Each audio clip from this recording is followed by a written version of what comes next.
Hey drummers, how are you doing? Well, right, 1 minute drum lesson, here we go. Top tip about holding a drumstick. Now, what I love to do or think about, and I find really helpful myself when holding a drumstick, is this idea of placing the stick in the top crease here of my index finger and the fleshy part of my thumb. That's the fulcrum, that's the hinge that makes it all work. I always say to people when they're starting out, you know, imagine you're doing that thing we all did with our pencil at school where it looks like the stick is going all bendy. And this is the key point of this video. For me, I know there are people have different opinions about fulcrums and people talk about the middle finger fulcrum and all that stuff. But for me, especially when you're first starting out, a great fulcrum is the top crease here in your finger and the fleshy part of your thumb. Now, the thing to watch out for, I'd say that so many guys and girls fall into, especially if they've played a lot of rock music, is the stick coming down here and being more in the knuckle. I really don't dig that as much. The reason I love this crease here as the really important part of your fulcrum is it just allows that stick to hinge. You can be super light and it gives you that lovely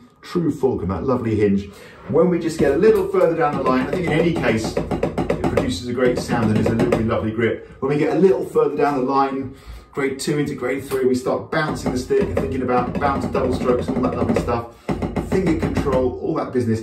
This is such a beautiful hinge. When the stick, and you've got this lovely gap here, I think that's such a great green flag, so to speak, in a stick grip, because it just shows that you've just got that lovely lightness and that beautiful fulcrum. That hinge is going to work. For me, when the stick comes down here, it all gets a bit tight. This gap starts to close, and people come in my studio and they say, "Well, I can't get any bounce. I don't know what it is." And we look at their grip. You know, they're in here. They're just squeezing the stick like crazy.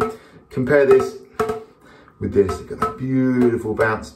When you start thinking about your double strokes where you want the stick to bounce, you drop catch, and like I say, finger control and all that lovely stuff. If you've got that beautiful, again, one time for like that top crease in your finger and the fleshy part of your thumb, for me that's a beautiful place to start with your fulcrum. The stick then would personally say, broadly speaking, goes through the crease in the back of your hand, and then you wrap these 3 fingers around, middle finger, ring finger, little finger. Not too tight, not too loose. It's like you had a little bird in your hand, right? You don't want to squeeze too tight and hurt it, of course.